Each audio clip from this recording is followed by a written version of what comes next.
a plane. It's Superboy. It's Supergirl. Or Superman. This is Jason J. Lewis, the voice of Superman on Justice League Action. This is Mark Wade, writer of Superman Birthright. And you're listening to The Krypton Report. And you're listening to Krypton Report. Up in the sky, look! It's a bird. It's a plane! It's the Krypton Report! The All Things Kryptonian podcast, including Superman and Supergirl. We discuss games, movies, cartoons, TV shows, and comics. Find us on Facebook, Instagram, YouTube, and Twitter. Welcome to the Krypton Report. In this episode, we're going to be quick because it's tired, it's late, and we're grumpy, hungry old men. Well, I'm not. Well, there's not a whole lot to discuss. I'm a grumpy old man. Brian's a grumpy old man. I like that movie. So, it's good. They remind me of my grandpa. Yeah. Now we're getting all sudden. So let's just kick off with some quick news and get going. One, DC laid off a bunch of people and it sucks. And it looks like all original programming is going to move from DC Universe to HBO Max, like we've been saying for a long time. Yeah, we predicted that a long time ago. They announced the fandom schedule. They did specifically say, though, that DC Universe is not going anywhere, and that more than likely it's going to be like the Community and comics type thing, but I think they're going to discuss what the future might be at Fandom. And that's fine. I mean, Marvel Unlimited is just comics. So DC Universe or just comics is fine. I mean, yeah. It just makes me wonder if like the older content, if they'll just shift it all to HBO Max. And like there won't be any kind of like video content on DC Universe. I think it could be in background shows. I think eventually maybe that might happen, but as long as there's a place. I mean, with the DC tab on HBO Max, it's going to get more eyes on it than would normally be because DC Universe is a niche service. The only people who have DC Universe are fans. General public has HBO Max, and they're going to go to DC at some point or another, and they will get more eyes on DC content over there. Hey, when you're right, you're right. You're always right. It's coming up. Everything's coming up, James. What else do we got? So, fandom, if you're listening to this, you're a DC fan, go to DC Fandom's website. You can build your own schedule of all the panels and everything you want to see and when. I did that earlier. I printed it out, even though some of them kind of are at the same time. I'm going to basically set up a media hub. I'm going to have a laptop going, my iPad going, and then my phone's going to be projecting onto my TV. So I can like try to absorb everything all at once. It's going to be big. I told my wife, just leave me alone that day. Yeah. From about 1 p.m. till about, the start of the last panel, which is 3 Jokers. Thank you very much. That's going to be awesome. I can't wait. From 1 p.m. to 12:30 a.m., like I said, when the last panel starts, everything for those panel-wise and movies and TV, it's all going to be at the Hall of Heroes and the Watchverse. And they're going to have movies on one and TV on the other, and 2 screens. I'm going to be watching all of it at the same time. I'm excited. So everyone just build your schedule. Like we'll probably, as it gets closer to time, we'll share with like what we're like looking at. So interesting things on that schedule. We got in the morning. We got WB Montreal talking about a new game. It is not this other game that we're going to talk about in a second. And they're going to announce something new. Yeah, now WB Montreal was who made Arkham Origins. This could be a new Batman game off of Arkham Origins. Could be a sequel to that, Batman early days. We don't know. I've always been a big fan of Arkham Origins. I hope that in that panel, because they'll tell us that they're going to remaster Arkham Origins for like PS4 or PS5 or something. Heck yeah. Because I'd like to have a remastered edition. I've really enjoyed playing my remastered Arkham City and Asylums. Well, it was one of the games that got the upgrade and the backwards compatibility patch for the Xbox One. So I've been able to play Arkham City kind of, updated, like higher graphics and stuff like that play. I might have said Arkham City, but Arkham Origins on my Xbox One. Heck yeah. That's cool. Yeah, because like I have a PlayStation 3, and the other night Solomon and I were down there in the basement playing, and that's what we play. Because usually, I played most of Arkham Origins on my old PS3 before it was damaged. But I usually only play it in December because it's like my Christmas game. I look forward to it, And that makes sense. It would be cool, like part of me wants. I would like a new Arkham game without Batman. Like, they do something different in that world. So I really like the world they've established. But I don't know if it's like you follow Nightwing or like side characters, or like you're doing tasks with characters that you wouldn't think of inside the hospital, or we've talked about them having a Superman game for a while, and that would be cool too. So that's exciting. Yeah, if we're thinking Arkham Origins, maybe we'll get a Superman game in the Arkham universe, but from WB Montreal as opposed to like Rocksteady, who's given us the new game titled Suicide Squad: Kill the Justice League. Yeah. Kill the Justice League! They gave us the official title today. Unlike last time, we were just speculating. But this time, they gave us a little bit more detail. They just released a picture like a week ago that was a target right on Superman's head. And said Suicide Squad. Said Suicide Squad. Because I feel like they're trying to pump that property. They're trying to build that property with the next film coming out, the sequel, reboot. The sequel. So. But, oh my gosh, if this game is you as the Suicide Squad, like Deadshot, Captain Boomerang, Bronze Tiger, whatever, and hunting the Justice League, it's going to be awesome. It will look even better is if you get to play as the Justice League trying not to die. Yeah, you have either path. Like, you could pick being hunted or, like, trying to stop your hunting. The multiplayer capabilities. What did anybody ever think that you would be in, say, a open world style Arkham game, and the boss battles are not super villains, they're the superheroes, that you would be trying to stop the heroes? It's sweet and sad at the same time. I'm so excited! And that's what makes me worried about you, Bryan. That's what makes me worried about you. You should be worried about me. Like, why do my kids, well, so far, say it's turning to the good side? Why do they like the villains so much? I don't know. Because you're a psychopath too. I'm not Sportsmaster. I'm not Homelander. You're right. It skips a generation. Ah, there we go. In other news, they announced the movie Batman Soul of the Dragon. I don't know. They haven't released enough. It's being produced by Bruce Timm. And it's supposed to be kind of a Bruce Lee and Batman type movie, like in a 70s style. So Batman Kato. Well, it's going to be Batman. It's going to be like 70s or like 70s style, but like the villains are Shiva. Who else is there? Kelly Hu is going to be Shiva. That's cool. Now I forget the cast of characters, but it's actually Batman versus like a bunch of martial arts style characters.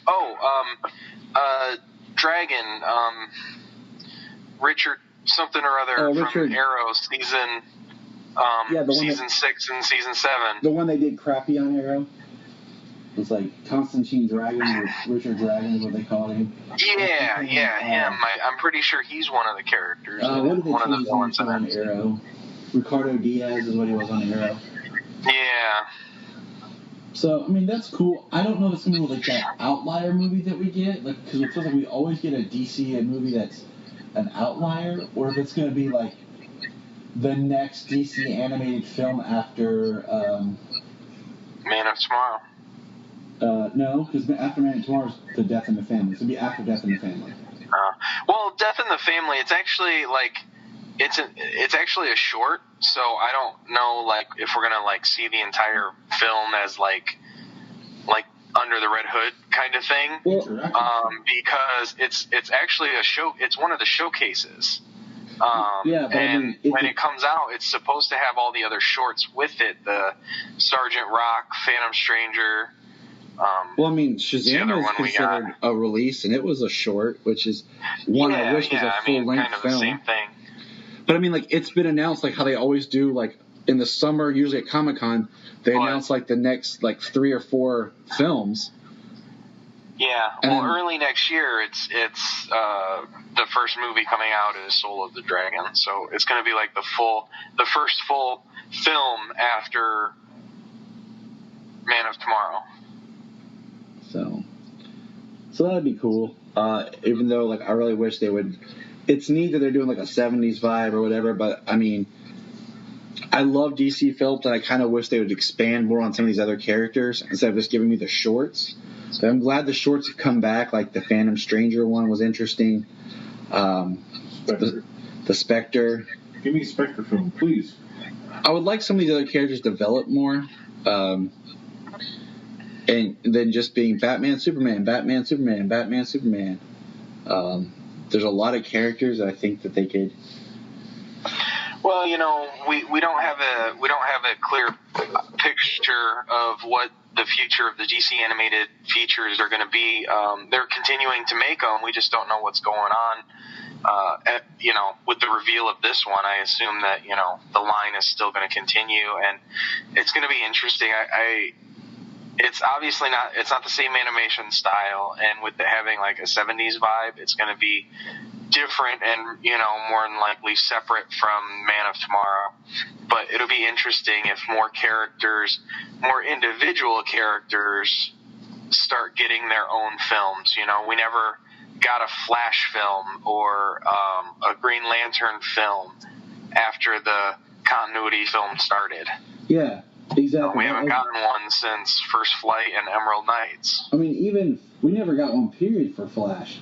We got Flashpoint, which is Flash-centric, but yeah, he's not the sole character.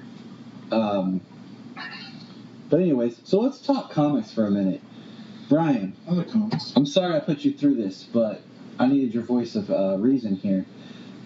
So Superman 24 just came out this week, and James, you read it, right? I don't know. Yeah. Yeah, it sucked. Yeah. Here's my quick takeaway. I don't think I read the last Justice League Dark. I haven't read it yet, and so I don't think. But where the story was and where it was heading, I don't suspect that Khalid has put the helmet of fate on again yet. So of course this just takes place in its own timeline, and it just kind of picks and chooses this story where is going to be involved. This story felt like it was like maybe a 6-issue arc that maybe, I told this to Bryan, that maybe Bendis is leaving and they rushed it and he just threw it all into two issues, because I feel like there was a lot of interesting beats in this story. But unfortunately, some of those comics in the Wonder Comics line, like Young Justice, they're done. Bendis book is getting canceled. There's a lot of stuff that's getting canceled, and it makes me want to pick up the last couple issues of Young Justice since the whole Connor Superman story. But yeah, I like the idea of Superman and Dr. Fate teaming up, and Superman being against a villain of magic that's supposed to be the original Lord. So even Dr. Fate has problems, because it puts Superman in a vulnerable state, and I like that. But this was just so quick and was trying to build some great mythology, and I'm like, this story, if you're doing this main story about Dr. Fate and everything in Justice League Dark, you should have just done this in Justice League Dark as Superman as a guest appearance. Right. Instead of just me reading this, what was this? Because I told you last week on 23, there was beats in that story that I liked about Superman dealing with his pain, his anger about what happened with John, but I just did not like the way it was done, and I did not like the artwork. Like, his face just looked awkward. Art's not good. I mean, I like in 23. I like him taking selfies with kids, taking that part. You know, this Wonder Twin obsession with Superman and Phantom there, and the conversation he has with Fate. I liked aspects of it. I felt the dialogue probably wasn't the best. The art didn't really match emotional weight of what Superman was trying to say. You know, I'm not in control of anything. You know, I lost out on being a dad. You know, I didn't get to see my boy grow. You know, my father came back, but you know, he's gone again. You know, all this stuff, just emotional weight and how he's handling it. That intrigued me because I have not read Bendis' run. I read very little of Superman Rebirth, which is introduction of Jonathan Kent stuff. Just a couple issues there, so I haven't read the true story of him coming out as Clark and why. You know, I don't know that. So that's kind of the thing, though, with like Bendis' run here. Like, a lot of stuff is really dragged out. It's been pulled extremely far, like over the course of 2 years. Some story elements that were at the very beginning are still going on right now, 2 years later. But then John has aged up really fast, and you miss it. And then there's this emotional weight of Superman missed his time to, you know, his time being a father. And then also on the other side, you know, like the Invisible Mafia is still around because Superman's been dealing with Rogolzar and Leviathan and the United Planets, and like he's been dealing with and the Year of the Villain. And then like some of that stuff is just like blown by, like some of the stuff that could be strong story elements. It's just mentioned like kind of in a passing conversation, and then they move on. And I just can't deal with that. Like, you know, as a reader, if you're gonna start these very interesting elements of Superman, you know, we've never in comics before had got to read Superman as a father, and if we would have got a good, you know, 5-some years. I'm not saying that John has to be young forever, but if we got to see Superman be a father for a good couple of years, it would have been great. And that's my main fear of this new Superman show. You know, if we're going to be able to see these kids grow in real time. You know, didn't they? Oh yeah. They started the one kid as a baby, pre-crisis, and now post-crisis. Now we have 2 kids, and they're like preteens. And I hate that. I want to see him grow as a father.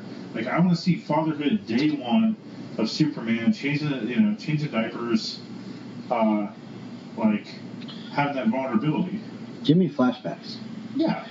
Give me flashbacks to like a life that Superman does not ever remember having because of the crisis situation. Oh, that'd be interesting.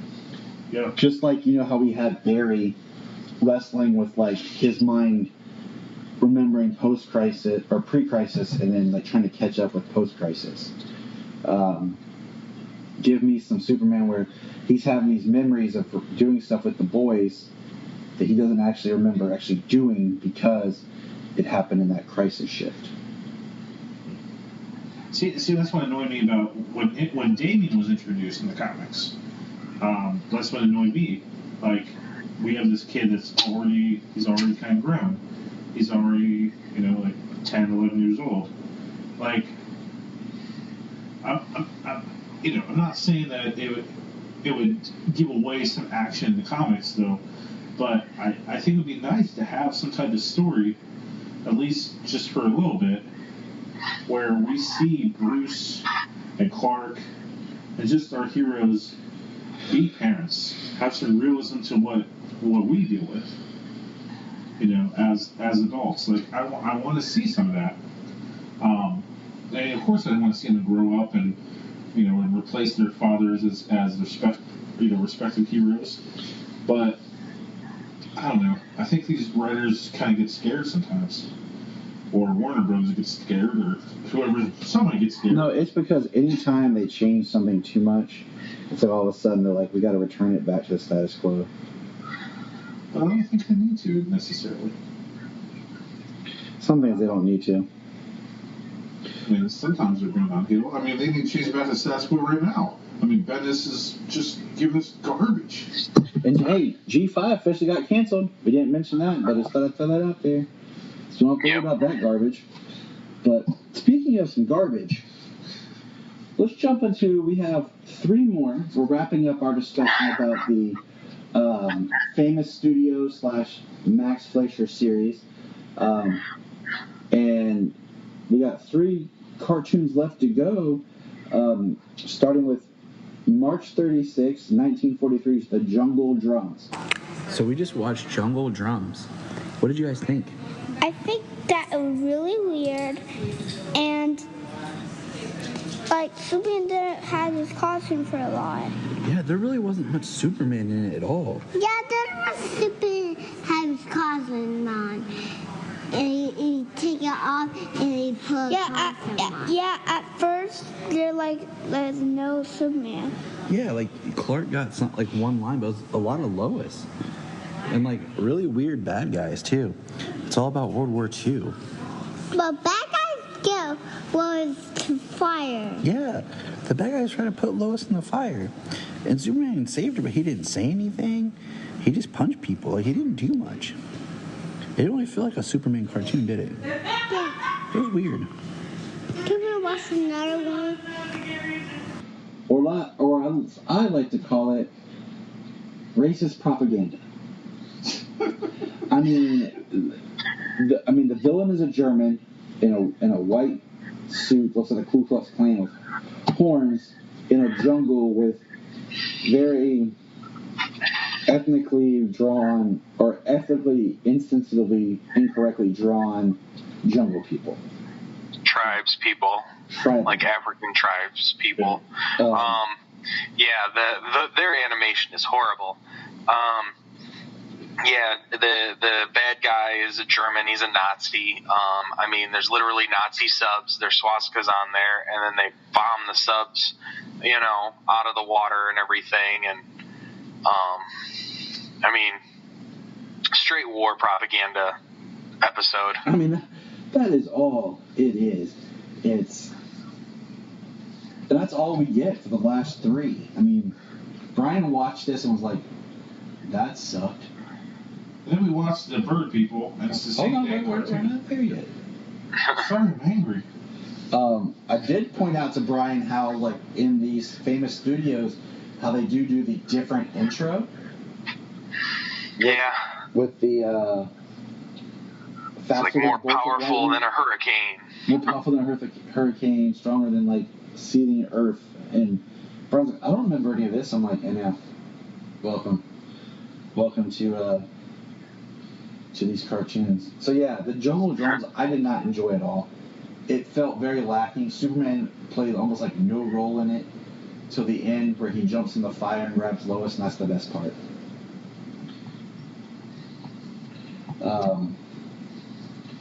Any other final thought on the Jungle Drums, Bryan?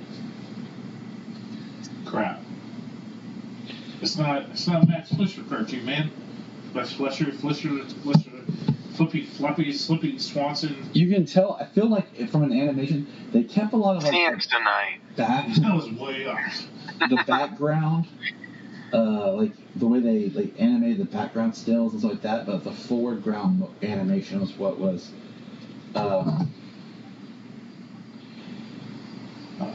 I just hate when people stop caring. Yes.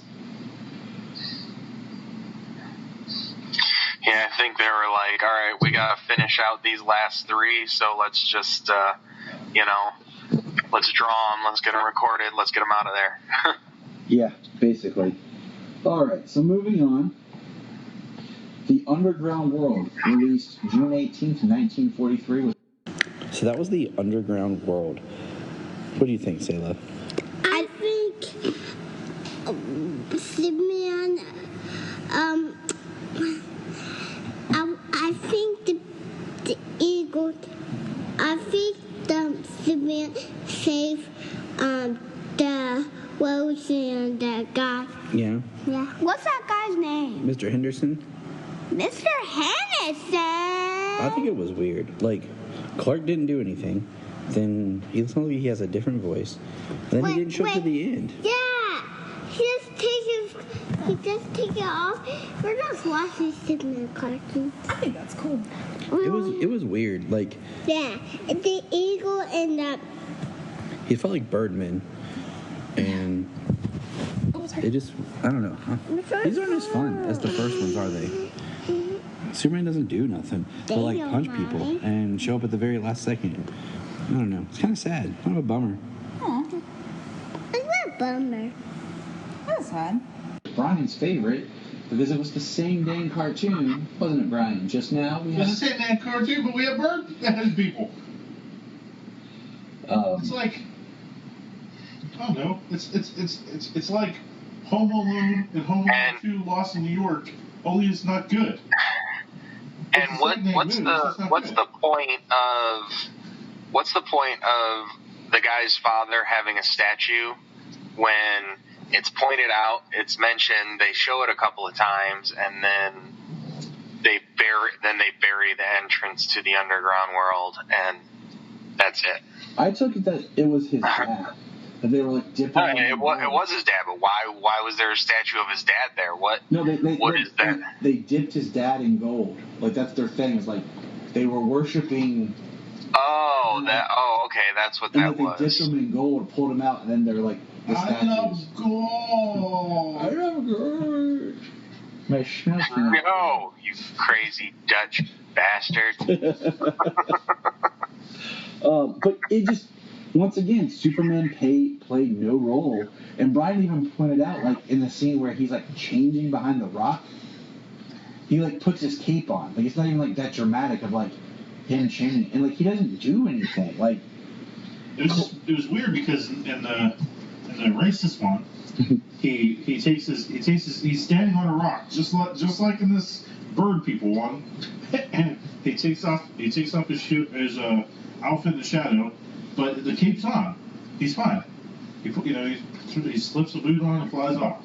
But in this next one, like it cuts away for just a second, and then all of a sudden he just like picks up a cape out of nowhere and swings it around his neck.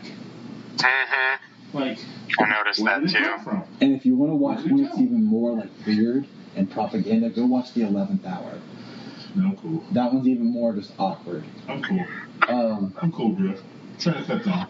And then the final one that brings this segment to a close is Secret Agent, which was released July 30th, 1943.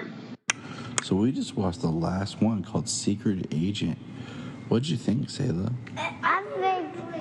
I think it was the save Lois for that custer. Yeah, that was really cool. My favorite part was when the bridge was come back together, but when the American flag shows up. Yeah, you like him flying by the American flag? Yeah. Yeah, that was cool. I like the American flag. Yeah? Yeah. That's my favorite part. What's your favorite part, Dad? I don't know. I thought it was kind of funny, like at the beginning where Clark was riding on the back of a car. But yeah, it was fun. We watched all of them now. Dad. I've never watched them all before, so. Yeah. And there's more of Superman. There's always more Superman, but that was the end of the Max Fleischer Famous Studios 1940s cartoons, guys. Well, I think number 2 will I think number 2 will get. How about we watch the Superman like in the road? All right, let's watch some more. So I mean, I just like it's sad because I feel like we've had these cartoons we've talked about and like really like discussed, but with these episodes, I'm like, yeah, I'm not happy. Like I was kind of bored because there was like no real Superman, and then of course, like it's all war propaganda because the final shot is Superman flying behind the American flag. Yeah. First they go to Washington, D.C., and then, he flies up and he salutes the American flag as he flies past it. America. Then Homelander came and just envisioned people. So, but I mean, that's the end of those cartoons. And I mean, it was great to watch them. I enjoyed it just because we had not done that, and we had been talking about it, and learning about the different studio that took over was fascinating. I wish it had been something better. Yeah. Well, now we're gonna have to figure out what's next. Yep, I will. What episode by episode are we gonna do? Have you ever reviewed the Justice League cartoon? No, we're getting there. That's down the line. That's farther down the line because next summer we kick off. Next summer is going to be all Superman the animated series. That's going to be our entire summer next year. It's like you got this planned out or something. The schedule goes till 2022. I might not even be alive then. Look at this fat body, man. But, well, you better switch, like pizza night to cruciferous vegetable night. So what? What is that? So what? Vegetable? I think James is like, don't make James mad. He's 2 steps from becoming, he's like next week, he's going to be like, you know what? Call me Crusher. I'm like, what? He's like, yeah, that's right. Lift those weights. Those weights are going to lift themselves, Tyler. I'm like, holy crap, James. Now he's going to be like Billy Butcher showing up at my house. Oh, get out of here. Get out of here, you bloke. But I was going to say it's the C word, not bloke. Yeah. This is a family show. But I can't say that unless Tyler's going to beep it out. I don't got that much time on my hands, people. I have 2 active children that are young that keep me on my toes and on my face because I'm so tired. All these kids, man. But yeah, it was a good time watching the history. Like I'd love to talk more with this, maybe not an episode by episode, but just kind of a round table discussion of the serials and just kind of close out that era of Superman. The 40s. Like finish the Kirk Allen serials and then look at these cartoons and really where they were. So good times. So remember, everyone out there. Look up in the sky. Look up in the sky. Look in the sky.